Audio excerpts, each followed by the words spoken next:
नमस्कार, स्वागत है आपका मैजिक ऑफ योग में। आज के सत्र में हम बात करेंगे ध्यान के बारे में, इससे होने वाले कुछ लाभ और प्रयास करेंगे इससे जुड़ी कुछ भ्रांतियों को दूर करने के लिए। वीडियो अंत तक जरूर देखें।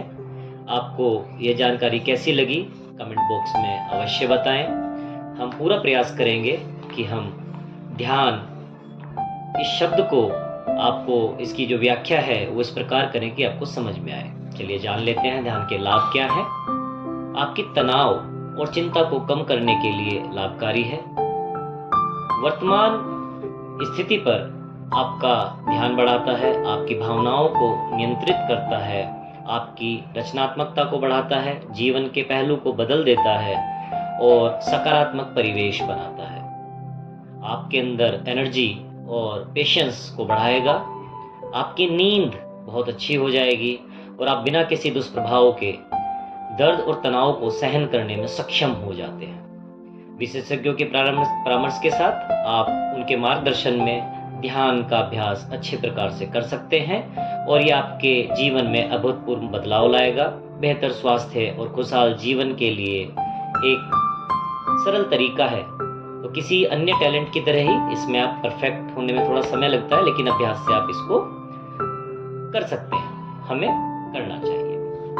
अक्सर ध्यान शब्द सुनते ही लोगों के मन में साधु संतों की छवि उभर जाती है, क्योंकि हम बचपन से सुनते आए हैं। संत एकांत में जगहों पर जाकर ध्यान लगाते थे, मगर ध्यान लगाने का मतलब एकांत में जाकर बैठना नहीं होता।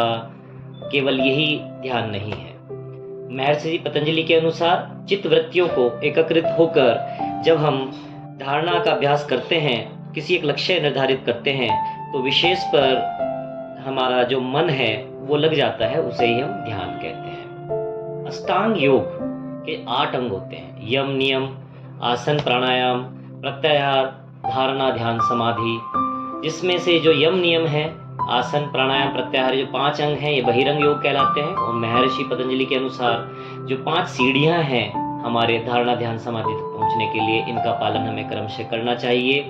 और अगर हम इनका पालन नहीं करेंगे तो हम धारणा, ध्यान, समाधि तक नहीं पहुंच पाएंगे।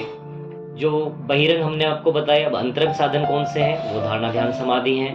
तो अगर हमें बहिरंग साधन यथार्थ रूप से अनुष्ठित नहीं किए हैं, अंतरंग योग में पूर्ण रूप से प्रवीणता पाने में असमर्थ हो जाएंगे, तो हमें उपरोक्त का अभ्यास किए बिना योग साधक को अपने चरम लक्ष्य धारणा, ध्यान, समाधि को सिद्ध करने में वंचित रहेगा और मोक्ष प्राप्ति से अछूता रह जाएगा। तो हमें जो पहले 5 साधन हैं उनका ध्यान करना बहुत आवश्यक है, उनके बारे में जानना और उनका पालन करना बहुत आवश्यक है। तभी हम अंतरंग जो साधन हैं, जो हमारे अंतर मन से होंगे, उन पर हम अभ्यास कर सकते हैं, उनका हम पालन कर सकते हैं। तो उनका पालन करने के लिए बहिरंग साधनों के बारे में अवश्य जानें।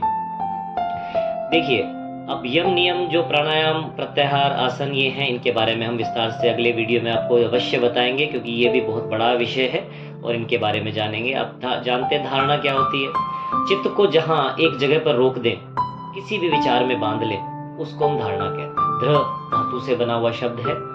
शरीर में मन को टिकाने के मुख्य कुछ स्थान हो सकते हैं, जैसे मस्तक हो गया, भूमध्य, नाक का अग्रभाग, जिह्वा का अग्रभाग, कंठ, हृदय, नाभि आदि। लेकिन जो हमारा हृदय प्रदेश है वो होता है जो छाती के बीच में एक गड्ढा बनता है, वहां पर अगर हम ध्यान लगाते हैं तो उसे हम धारणा कहते हैं।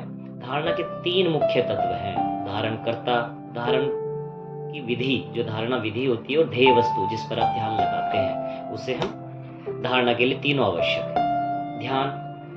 ध्यान में अगर हम धारण विधि को, जो धारणा विधि है, उसको अगर हम हटा दें, धारण कर्ता और ध्येय वस्तु रह जाए, तो उसको हम ध्यान कहते हैं। विभिन्न प्रकार के होते हैं, 4 प्रकार से बांट सकते हैं हम इसको: देखना, सुनना, श्वास लेना, आंखें बंद कर मौन होकर सोच लेना या ध्यान देना। इनके हजारों उप प्रकार हो सकते हैं।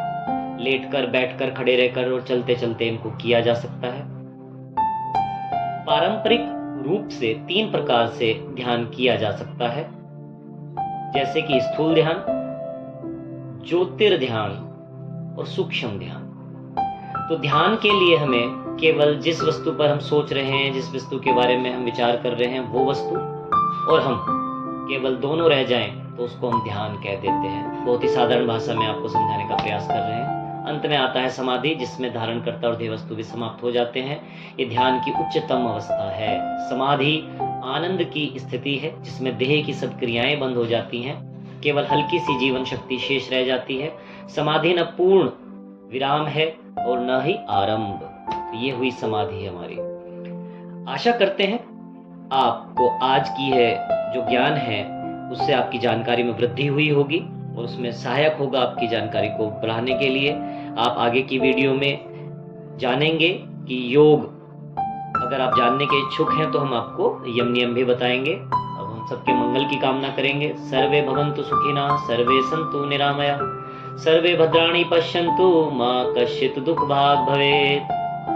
हम कामना करते हैं सभी के सुख की कामना करें, सभी लोग सुखी हों, सभी रोग मुक्त रहें, सभी मंगलमय के साक्षी बने और किसी को भी दुख का भागी ना बनना पड़े। इन्हीं मंगल कामनाओं के साथ आपका दिन मंगलमय हो। आशा करते हैं